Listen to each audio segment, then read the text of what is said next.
अला नबील उम्मी वाली सल्लल्लाहु अलैहि वसल्लम। सबक नंबर 18। जी जी 18 सबक में से इमाला।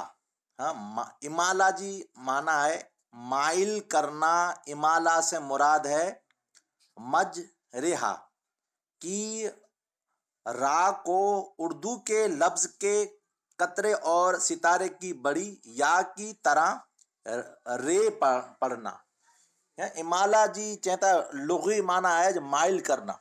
हाँ, अने ही जो को लफ्ज़ है इनमें ख़ास सजे कलाम मजीद में हिकिड़ो यानी लफ्ज़ है इनके जो को है इनके री नहीं पढ़ाजे बल्कि रे वाजी पढ़ांदो। कुल्ला करने इमाम अफसर रहमतुल्लाह अलैह जंहिंजी पा रिवायत पढ़ूं त उस्मान गनी रज़ियल्लाहु तआला अन्हु वटां थी आवई है तो उ उन्ही वटां थी करे ने पां सुधी यानी असां सुधी यानी असां वटां करे आ सुधी हमेशा ई पर्दा अचे था कुरान शरीफ के अंदर। हाँ, इनकी दलील वड़ी इमाम अफसर रहमतुल्लाह अलैह जो उस्मान गनी रज़ियल्लाहु तआला जो कुरान इनके मिलल रिवायत सीना टू सीना मिलई है उन में इंज पढ़िया है। हाँ, इनकी वड़ी वड़ी दलील ई है। पोइ चेता जे हेजेर हाँ हेजे मीम जबर जीम हाँ हेडा हेजर करींदा अने पोइ नीचारा लिखे जो तरीक़ो बताईंदा। सूर्य हूद में है आयत नंबर 41 में है अने पोइ पढ़े जो तरीक़ो बोए बताईंदा। कुरान शरीफ में जो लाल अखर अहिड़ी ते लिखल हूंदो अने पढ़े में अहिड़ी ते अचींदो। हाँ, इन जो सम्झाईंदा हेजे मीम जबर जीम मज मज रा इमाला वाली रे री नहीं पढ़ो बराबर मज रे हा जबर अलिफ हा बराबर मज मज रिहा मज रेहा मज रिहा नहीं पढ़ो। बस इनकी वधारे गौर फिक्र पर ना करे जो रिवायत जो आज समय अर्ज करे दिनू से। इनके अलावा लिखने का तरीका ही रहो लिखल कुरान शरीफ के अंदर अड़ी ते होंदो मज रेहा। हाँ, सूर्य हूद अने पढ़े जो तरीको होंदो मज रेहा रा बारीक पढ़े रा पर जबर और जेर के दरमियानी हालत रे पढ़े। हाँ, न रा पढ़े जो अने न री पढ़े जो रे पढ़े जो न रा अने न री बल्कि दरमियानी हालत रे पढ़े जो। हाँ, इनके पुठिया बियो तरीक़ो है अलग है ये तसहील चेंदा ही वो इमाला। हाँ, इमाला हेड़ी ते पढ़ाजे जो को दरमियानी हालत है। हाँ, तसहील केंगे चेंदा तसहील जी माना करो है जवाब है लोगी आसानी करना। हाँ, तसहील जी माना लिखल है आसानी करनी। हाँ, जो को औखाण अचे जो को पढ़े में ई एडा पांके ना करे जी आसान अचे अड़ी ते पढ़नो है। हाँ, अ अ अ अ अ अ जमीजुन। हाँ, में दो हमजा अ और अ आ इकट्ठे आते हैं और दूसरे हमजा आ को मखरज में आसानी के साथ अदा करना तहसील कहलाता है। इनमें पहलो हमजा जो को उमूमन वे तो हमजा अड़ो बो अलिफ जड़ो है से हमजा ये बो हमजा यहाँ के ख्याल है कोला जा अलिफ मत जबर अची तो हमजा बनी तो वजे बराबर। ये चेता बीजो जो को हमजा है बीजो हमजा इनके आसानी के साथ मखरज में जाती अदा करे जो है इनके तसहील चेता आसानी चेता।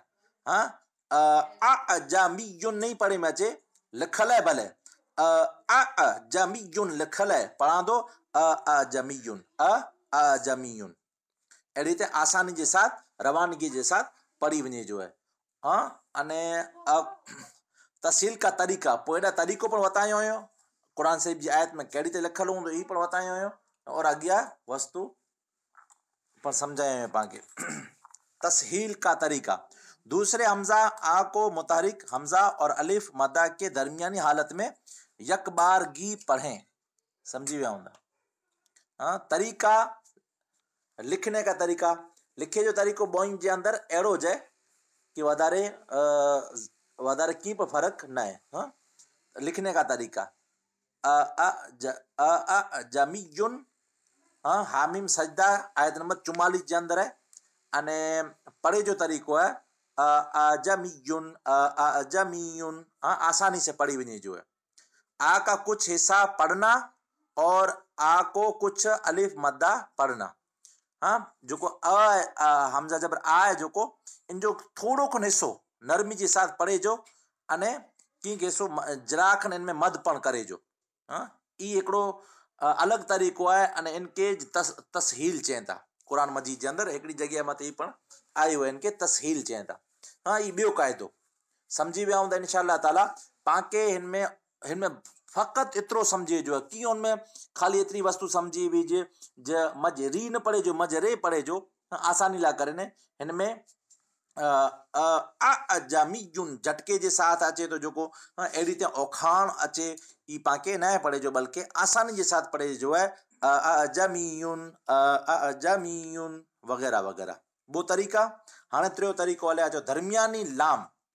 ही कलाम मजीद जे अंदर दरमियानी लाम है, यानी हेॾा पुठिया पण अलिफ है, अॻियां पण अलिफ है, अने उन मथे कीअं पे हरकत न लॻल, न लेकिन ही अलिफ है अने हेॾा ही अलिफ है, इन ॿोई अलिफ जे मथे कीअं पण ज़ेर ज़बर हरकत वग़ैरह न लॻल, उन ॿोई खे नहीं पढ़ी मजे, बल्कि विच में जेको लाम है ई लाम पढ़े में अची वेंदो, ई लाम सीन में मिली वेंदो। कहिड़ी ते पढ़ंदो, हिते पाण पढ़बोसीं दरमियानी लाम बिसल नहीं पढ़े मचे, बल्कि बिसलिस्मुल फुसूक में अल इस्म की लाम से पहले और बाद वाले दोनों अलिफ हरकत से खाली हैं।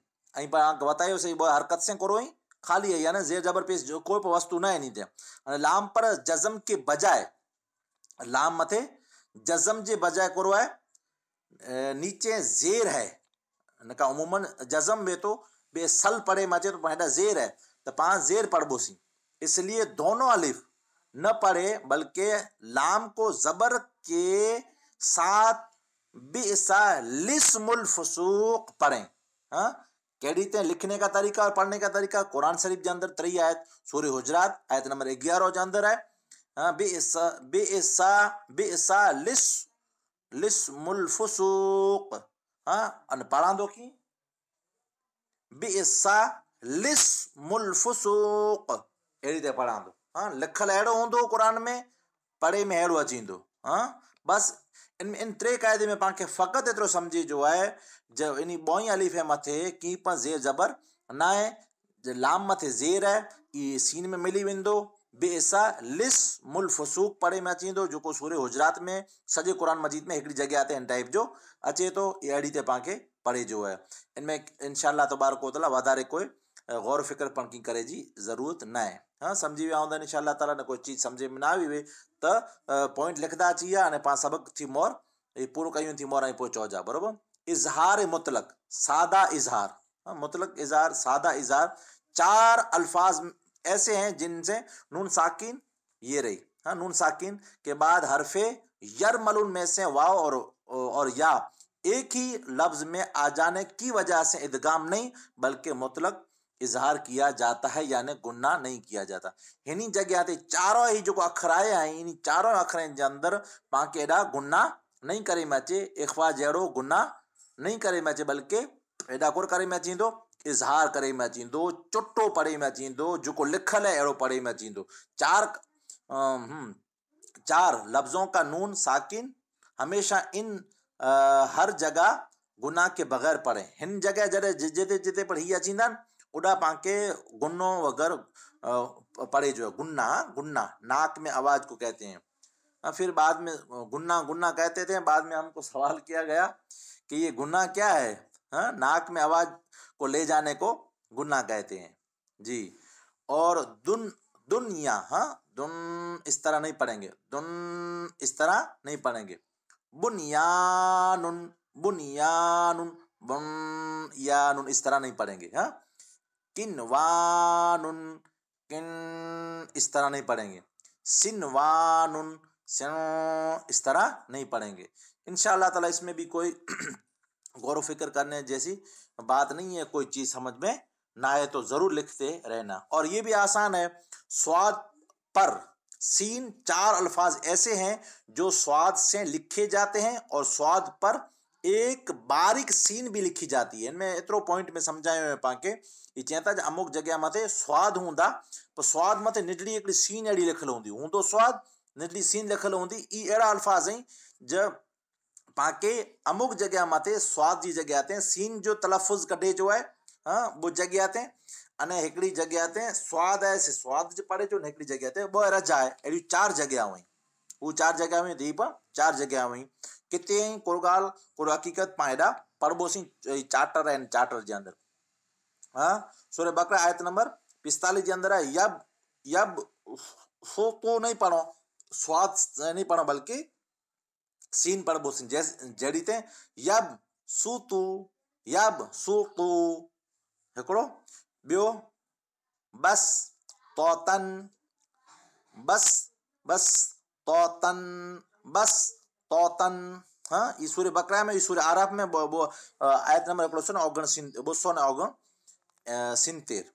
हाँ, हाणे हिन में जो स्वाद, इनमें स्वाद जो पढ़े जो है त्रीजे लफ्ज में, बे मुसय्यतिरिन, बिमुसय्यतिरिन, बिमुसय्यतिरिन, बिमुसय्यतिरिन। हाँ, फिर सूर्य तूर में, हाँ, सूर्य शुरा तूर है, होमुल। हाँ, हिन में बोय जायज है, स्वाद पर पढ़ी सको था अने सीन पर पढ़ी सको था। होमुल मुसय्यतिरून।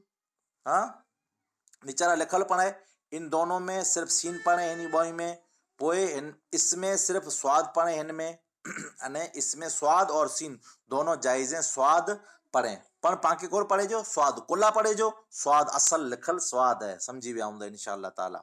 हाँ, पोए सख्ता, हाणे वरी चौथो 5वां पॉइंट है कुरआन में सख्ता साकित। जी जी बेटा, जी बोलो बेटा। हाँ, तो सख्ता साकित हो जाना, आवाज को रोक लेना, सांस जारी रखना। हाँ, जारी जो माना ये है जे नवी सांस न गिने जी अने पंहिंजे उन ज सांस मथे अॻियां ॻाल्हि के वधाए जो। हाँ, यानी उन ज पड़े के वधाए जो। एक लम्हे के लिए आवाज रोक कर सांस तोड़े बगैर आगे पढ़कर पढ़ने को सख्ता कहते हैं। सख्ते में मुतारिक हरफ को साकिन करें और 2 जबर को अलिफ से बदल कर पढ़ें। हाँ, सख्ता जे अंदर मुतहरिक जो को अखर है इनके को करे जो साकिन करे जो पुठले बो लफ्ज़ें जे अंदर, अने हिन में जो अलिफ अचींदो तैला करे ने बोई जे अंदर पांखे अलिफ से पढ़े जो, अने इन जे पुठिया बो लफ्ज़ें जो को उनके साकित करे जो, अने पांजे हिकड़े और 2 जबर के अलिफ से बदल देना। अने ॿियो ई है जे जो को पांजे बो अलिफ हूंदा, यानी हिकड़ो अलिफ हूंदो अने बो पांजे जबर हूंदा, उनके अलिफ से बदलाए वजे जो। कहिड़ी रीते? अञा ॿिया लफ्ज़ चा सख्ता में मुतहरिक हरफ के साकिन करे वजो, जहिड़ी ते पुठली मिसाल ॾिनो हुयो, अने बो जबर अचे अने, अने ॿी ॻाल्हि चालू है, अने बो जबर के कुर करे वजो अलिफ से बदले वजे जो। हाँ, जॾहिं अलिफ से बदले वजे जो त पाके जबर पढ़े जो, हिकिड़ो जबर पढ़े जो बो जी जॻह ते, समझी विया हूंदा इंशाअल्लाह ताला। हाँ, अगले फेरे में एॾा पाण थोरो नोबी रहिया हुआसीं, ॿई मिसाल कोरा लफ्ज़ चई ॾिना हुआसीं, हिन में कयो साकिन थिए तो ई पाण गौर फिक्र न करे हुआसीं। तो गौर फिक्र में ये है जे हिनी में बोई में साकिन हेॾा सख्ता में साकिन थी वियो है, अने हेॾा बोई जगह मथे कुर बनी वियो है, अलिफ से बदले विधा आहियूं पाण। हाँ, वो जबर के अलिफ से बदले विधा आहियूं। हाँ, एवा एवा एवा जन है, सख्ता सख्ता के सख्ता हेॾा करे अने एवा जा पढ़ा दो अने पोए कय्यमा। हाँ, तो ये चारों मिसालों पर पढ़ो था, कहिड़ी ते एवा जा कय्यमा, ये सूर्य काफ जे अंदर आयत नंबर 1 जे अंदर है। पोए मिम्मर कदिना हादा, नई सांस ना गिने जी। हाँ, मिम्मर कदिना सांस ही नहीं गिने जी, बल्कि सांस तोड़े बगैर अगिया पड़े जो, मिम्मर कदिना हादा मन मन मन रौक, मन रौक, मन रौक, मन पढ़ा दो, मन रौक, बल बल रौना, बल रौना। ये सूर्य क्यामा में, ये मुतफफीन में आयत नंबर में 27 नंढा 14 है। ई पण यानी 4 जगह मथे सख्ता आई कुरे में कुरान शरीफ जे अंदर। हाँ, ई 4 जगह ते अचींदा, अने ई ख़ासि जेको निकी करल इन जॻह ते अचींदा, हर जॻह ते अहिड़ो न करे जो हूंदो। हाँ, सख्ता मोर जी बेटा। तो इन दोनों में और मीम की वजह से वक्फ करने के पढ़ना ज़्यादा बेहतर है, और इन चारों मिसालों के अलावा कहीं और सख्ता करना ज़रूरी नहीं। हाँ, इनके अलावा इनका चार जगह हुई, इनके अलावा भी कदा सख्ता न है। हाँ, वक्फा है वक्फा कह रीते हैं एडा बहुत चीज़ों जायज़ ही जो हाणे इन पुठिया वारी मिसाल अचे थी इनमें कह रीते हैं मेरे गिनो वक्फा लफ्ज़ वक्फा इनजी माना लंबा सख्ता वधारे सख्त यानी वधारे सख्तो वो खाली सख्तो वो जरावार उबेजो अने एडा वक्फा एतरे वधारे वार उबेजो ने सांस तोड़े बगैर एक लम्हा से ज्यादा आवाज रोक कर सांस तोड़े बगैर आगे पढ़ना वक्फा कहते हैं। ये बिल्कुल आसान है अने वक्फो है अने वक्फो कंहिंखे चवनि था लम्बू सख्ते के हाँ वधारे वार उबे के कह रीते हैं वाफु अन्ना वगफिर लना वरहमना अंत मौलाना फंसुरना वाफु अन्ना वगफिर लना वरहमना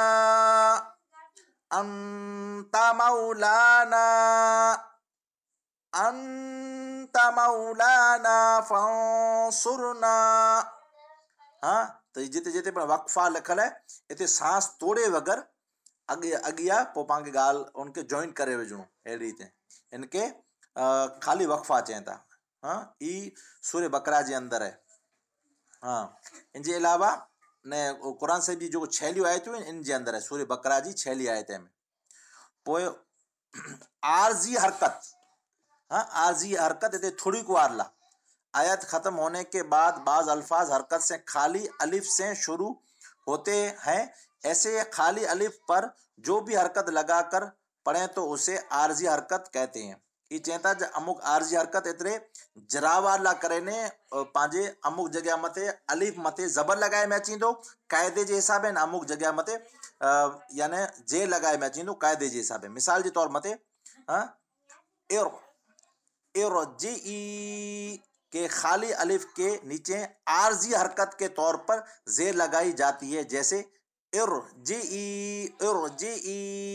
हाँ, सफ़ा नंबर 25 पर दिए गए कमरी और शमसी उरूफ के शुरू में अलिफ लाम हो तो अलिफ पर जबर के आरजी हरकत लगा कर पढ़ें। ये चवंदा जो सफ़ा नंबर जो पाण पिंजी पढ़ियासीं इनमें कमरी और शमसी जो अल्फा हरफ आई उनमें जिते जिते पण अलिफ लाम लगे तो उन अलिफ लाम में अलिफ मथे पाके शुरू से उन अल्फाज के पढ़ो था पाके त जबर पढ़े ने पढ़े में अचींदो। हाँ, जहिड़ी ते हीरिया हीरिया अने हीरिया कहिड़ी ते अर्रहमानिर रहीम अर्रहमान। हाँ, त अलिफ मथे जबर लिखल न हो।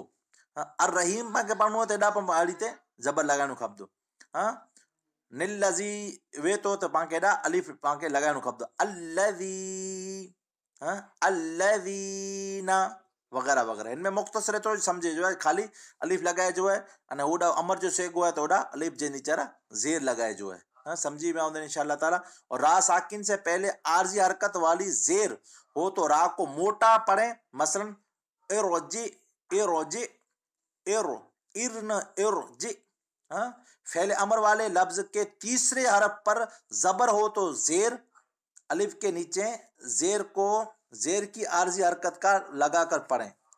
हेॾा चवंदा जे फेल अमर एतिरे हुक्म ॾिने में अचे अहिड़ो जिते जिते पे अल्फाज जे अंदरि अचींदो त इनमें त्री जो जेको अखर है इन मथे जबर हूंदो या जेर हूंदी तालिब जो पाण शुरू में लगाईबोसीं त ई आरजी कहिड़ो हूंदो ई पंहिंजे जेर वारो हूंदो जहिड़ी ते इरजी इरजी इरजी इत्तबिउ।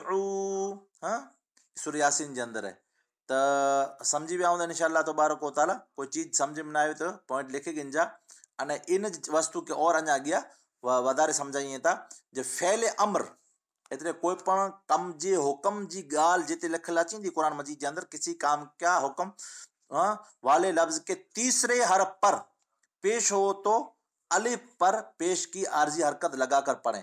पहले बॉय में करो वो जो जबर वे या जेर वे तो शुरू जे अंदर अमर वारे कम जे अंदर यानी हमज़ा जे नीचे जे लगाए में अची थो।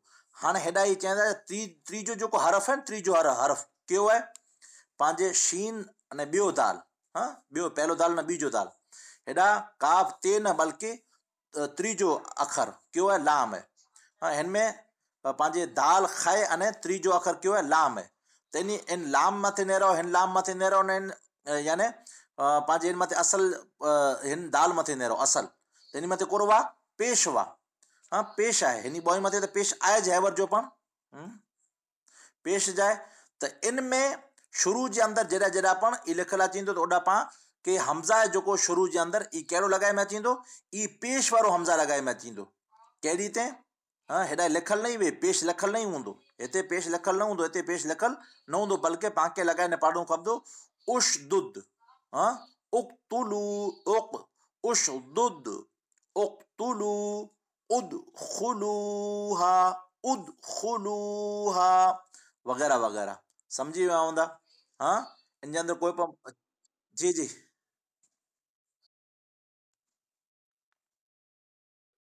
जी जी बेटा अमुक इन टाइप जा अल्फाज हूंदा जो पाके अरबी में पढ़बोसीं तो उनमें वधारे पाके समझ में अची इंशाअल्लाह ताला। तो हाँ इनमें वो चीज़ों पास जिक्र कया वेंदासीं त्रै मिसालूं ॾेई ॾिनासीं। पोइ खाली अलिफ पर आर्जी खाली अलिफ पर आर्जी हरकत न लगाना चाहिए तो पिछले आयत के आर्जी वक्फ पर वक्फ न करें और रुके रुके बगैर मिलाकर पढ़ें। अगर पाके वक्फ ना करणो हाँ तो पुठलो जो अल्फाज है उन अल्फाज मथे जो हरकत वे उन हरकत के इन पांजे अलिफ लाम में जो लाम है इनसे मिलाए विझी कर पढ़े जो है।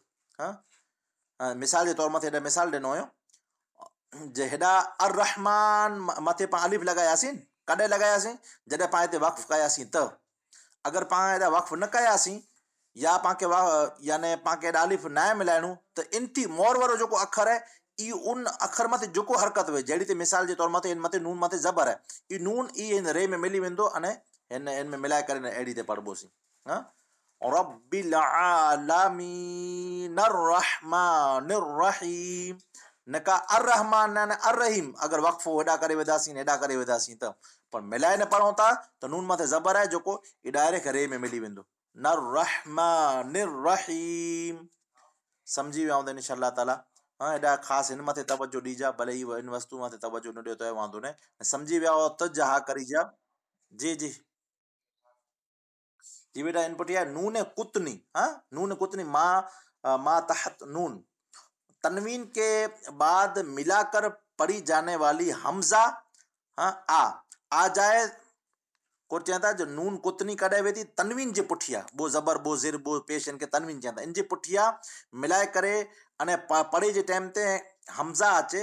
हाँ जाने वाली हमजा आ जो को आ जाए तो उसकी आजी हरकत को मिलाकर पढ़ने के लिए खत्म कर दिया जाता है और तनवीन के नून साकिन को जेर देकर एक अलग और छोटा सा नून येरा लिखा जाता है उसे नूने कुतनी कहते हैं। एक और चवंदा इन पॉइंट जे अंदर थोड़ो गौर कजो हूंदो जो नून कुतनी माता त नून जी है तनवीन जे पुठिया मिलाए करे जॾहिं पाण पढ़ूं था मिलाए जी ॻाल्हि आवी तो मिलाए करे पढ़ूं था त हमज़ा मथे अलिफ अची वञे तो उनजी आर्जी हरकत के मिलाए मिली करे ने पढ़े ला करे ने के ख़त्म करे में अचे अने तनवीन है जो नून नून मथे नून साकिन जे नीचरा ज़ेर लगाए करे ने हिकिड़ी निडड़ी नून लिखे में अचे थी उनके नून कुतनी चवंदा कहिड़ी ते जड़ी ते पाइन मिसाल में थोड़ो को एतरी वडी वस्तु है कि अगर जी लिखल है उर्दू जो अल्फाज उनके गौर फिक्र अगर न करो अल्फाज में गौर कंदा तो अची वेंदो पर अगर ओडा गौर फिक्र एतिरो न थी सके तो इन मिसाल के न ॾींदा तो इंशाअल्लाह ताला पाके समझे में अची वेंदो कहिड़ी ते नरे गिनो हेॾा पंहिंजे तनवीन है। हाँ हेॾा तनवीन है इन जे पुठिया अलिफ है हाणे पाके हेॾा ही मिलाइणो है हेॾा तनवीन है पुठिया इन जे पुठिया लफ्ज़ जो शुरू थिए तो इनमें अलिफ है शुरू जे अंदर बराबर अलिफ है हाँ पाके इन ॿई के मिलाइणो है तो इन ॿई के तनवीन अने इन जे पुठिया अलिफ लाम में अलिफ अचे तो इन के पाके मिलाइणो है तो हेॾा चवनि था निडड़ो नून लगाए ॾिजा। हाँ ई क़ाइदो है। नून लगाए ॾे लेन पढ़ाजे इनके नून कुतनी चवनि था। हाँ जहिड़ी रीते कदी रुल लज़ी नहीं पढ़ाजे बल्कि कदी रो। हाँ कदी रो निल लज़ी रा मथे पेश अची वेंदो अने इनजे नीचा रा पंहिंजे अलिफ है इनजे नीचा रा निडड़ी नून लिखे में अची वेंदी त निल लज़ी पढ़े में अची वेंदो कदी रो निल लज़ी। को कुरान में नून कुतनी के साथ लिखने का तरीका कदी रो निल लज़ी कदी रो निल लज़ी हेड़ी ते पढ़ा दो लिखल हेड़ी ते हूंदो। हाँ हेड़ी ते निडड़ो नून ॾेई ॾींदा अमुक जगह मथे अरबी में अॻियां वेंदे नून कुतने नहीं ॾिनल वे। हाँ जी जी हाँ जी जी त हाँ कदीरो निल्लज़ी को नून कुतनी पढ़े बगैर अलग अलग करके पढ़ने का तरीका कदीर अल्लज़ी कदीर कदीर अल्लज़ी।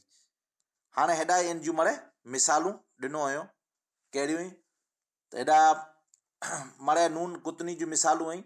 हाँ पंहिंजे तनवीन है अने तनवीन जे पुठियां ओॾा सामे अलिफ लाम है त अलिफ अची तो पहलो तोॾा पाण खे केटाणे मिलाइने पढ़े जो अने केॾा पंहिंजे मिलाइने पा पढ़बोसीं त नून पंहिंजे नून कुतनी लॻी वेंदो। इन जूं मड़े मिसालूं आहिनि नून कुतनी जूं।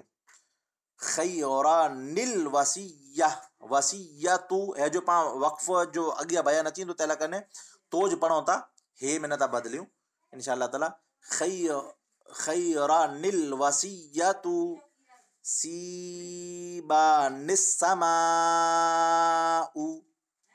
मुनीबी निदखुलूहा मुनीबी निदखुलूहा मुबीनी निक़तुलू खबीरनिल्लज़ी खबीरनिल्लज़ी फखूरनिल्लज़ी नूहुनिब्नहु। हाँ वगैरह वगैरह अहिड़ी ते एॾा छेलो मिसाल ॾेई दियां। अहदुनिल्लाहुस्समद हाँ कुल हुवल्लाहु अहद अल्लाहु समद। हाँ पाके वक्फ करणो है तो नून कुतनी नहीं पढ़े में अचे।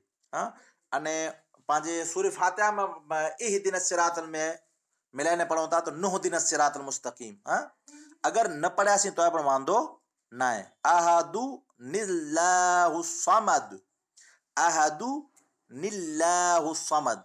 हाँ तो ज़ेर आयो लफ्ज़ अल्लाह ती मौत बारिक पो पढ़ी में अची वेंदो अहद अहदुल्लाहु समद त अहिड़ी ते नहीं पढ़े में अचे बल्कि अहद पोइ कुल हुवल्लाहु अहद अल्लाह अगर पढ़ियासीं है न पोइ इंज पढ़े में अची वेंदो। अगर वक्फ करे वेंदासीं त लफ्ज़ अल्लाह जो कोई मोटो पढ़े में अची वेंदो। हाँ मिलाइने पढ़ियासीं तो नून कुतनी के साथ पोइ लफ्ज़ अल्लाह के बारीक पढ़े में अची वेंदो अहदु निल्लाहु समद।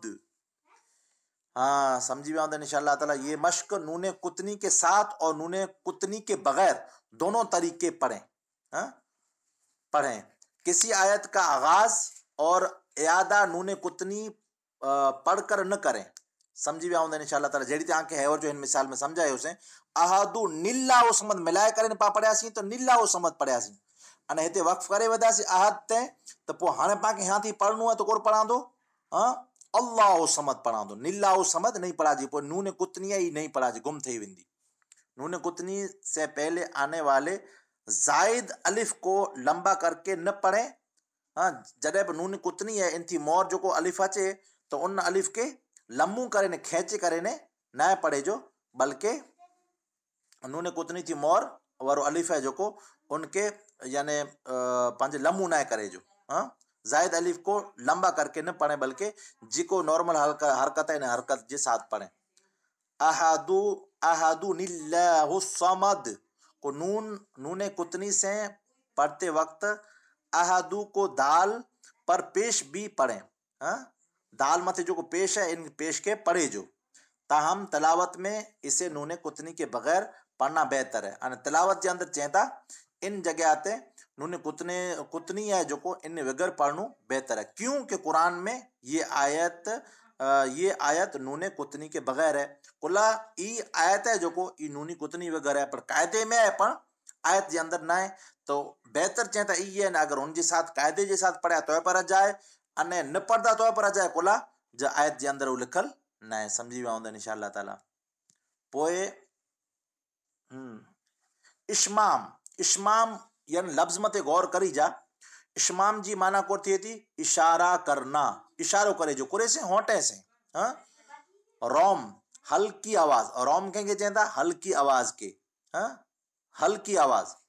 ता ता मन्ना पढ़ने के दो तरीके हैं, जो आसान लगे उसे उसके मुताबिक पढ़ लें। हाँ, चेता ता मन्ना है जो को इंजा पढ़ी जा वो तरीका ही जो को आंके आसान लगे ये वो पढ़ी सको था। हाँ, ता मन्ना सूरह यूसुफ आयत नंबर 11 के अंदर है। इश्माम नून नून तनवीन में इदगाम और हमेशा गुन्ना करते हुए होंठों को घोल करके पेश की तरफ इशारा करें, यह तरीका इश्माम कहलाता है, जो देखने वाले को मालूम होता है। हाँ, इश्माम कहेंगे चाहता, इश्माम चाहता जो होंठों से इशारो करे जो कुरो जो होंठ इशारो करे जो नून गुन्ना जितने कहीं जितने होंठे से इशारो करे जो पेश की तरह पेशवाजी उन जो इशारो करे जो गोल पाकी कहीं पेश पणो टेटाने तिनके गोल इशारो करे जो। हाँ, गोल इशारो करे जो तिनके इश्माम चाहता चुट्टो न पड़े जो। हाँ, बल्कि इशारो करे जो।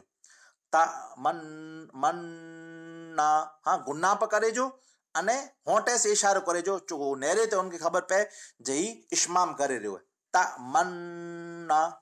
मन्ना एन पा पढ़ो था ध्यान दीवो सी ते इंशाअल्लाह ताला पेडी पांके खबर पौंदी पांजा होंठ ही गोल वरे था ई दिसे से खबर पे। हाँ, पढ़े में इतनी खबर न पौंदी। हाँ, रोम चेता पढ़े जो तरीको ता मानू ना ता मन्ना के नून मुशद्दद है में दो नून है। पहले नून पर पेश लगाएं, पहले नून मते पेश लगाए और उसे हल्की सी आवाज में इतना जाहिर करके पढ़े कि करीब वाला पेश सुन ले। अने ता मानू हाँ तो बाजू वाला जो को नून मते पेश है जो को इनके जराखन हल्को नू यानी पांजे वाजी ना पड़े जो इनके, बल्कि बिल्कुल हल्की आवाज में जे अंदर पड़े जो है जो को बाजू में बैठो हुए वो सुनी गिने। ये तरीका रोम कहलाता है, जो सुनने से मालूम होता है। ई तरीको यानी सुनी से खबर पैती अने इन तरीके के रोम चेता। हाँ, ता मानू ना हाँ ता मानू ना ए रीते जोफिन। जी जी बेटा बोलो बेटा अगी आप पढ़ो था दो। हाँ जी जी बेटा। हाँ हाँ सोफिन और दो उफा पर जबर सूरे रूम की आयत नंबर 54 में 2 बार दो फिन और 1 बार दो उफा के अल्फाज आए हैं। इन तीनों के द्वाद को पेश के बजाय जबर के साथ पढ़ना भी जायज और साबित है, और यह कायदा कुरान के हाशिया में दर्ज है। ये चेता ही जो को जेते जेते पर पेश देने ला यानी पूरी आयत के अंदर एडा आई जबर पर पढ़ी सको था जरी ते इंजी नीचारा मिसाल पढ़े नो। हाँ, दो फिन अने दो उफा इनके द फिन अने द अफा पर पढ़ी सको था। इनमें वाधारे बियो की गौर फिक्र करे जड़ो ना है, बल्कि पेश आए हुआ इनके जबर पढ़ी सको था, जायज है, साबित है। बरोबर बेटा। अने सजदे जी आके ख्याल है जो सजदा तिलावत है जो कुरो है कुरान मजीद के अंदर 14 सजदा ही कुरान जडे हालत नमाज के अंदर पा पढ़ो था ने कुरान शरीफ जी आयत सजदा पढ़ियासीं तो फौरी तौर मथे सजदो करे जो। अने एडा अगर फौरी तौर मथे इंज पा पढ़ी रहा आहियूं तो पा बेरा कुरान शरीफ के अंदर 14 सजदा ॾेई सघूं, पर बेहतर ई है जो टिटाणे ॾेई ॾियूं बेहतर है, पर बाद के अंदर पर ॾेई सघो था। अने जेको कुरान शरीफ जी आयत पढ़ी हुआ है या सोए उन मथे कलाम मजीद जी इन आयत के सुनियो 14 जगह जे कोई पण हिकड़ी जगह था तो उन जगह मथे हिकड़ो सजदो करणो करो है वाजिब है हर मुसलमान आकिल बालिग मथे। हाँ अने इन जी वज़ाहत है थोड़ा मसला पढ़ाई पर एतिरो समझी गए जो आने समय अर्ज करे से इन जे अलावा आप सबक नंबर 19 पढ़ो था इंशाअल्लाह ताला। सबक नंबर 19 हाँ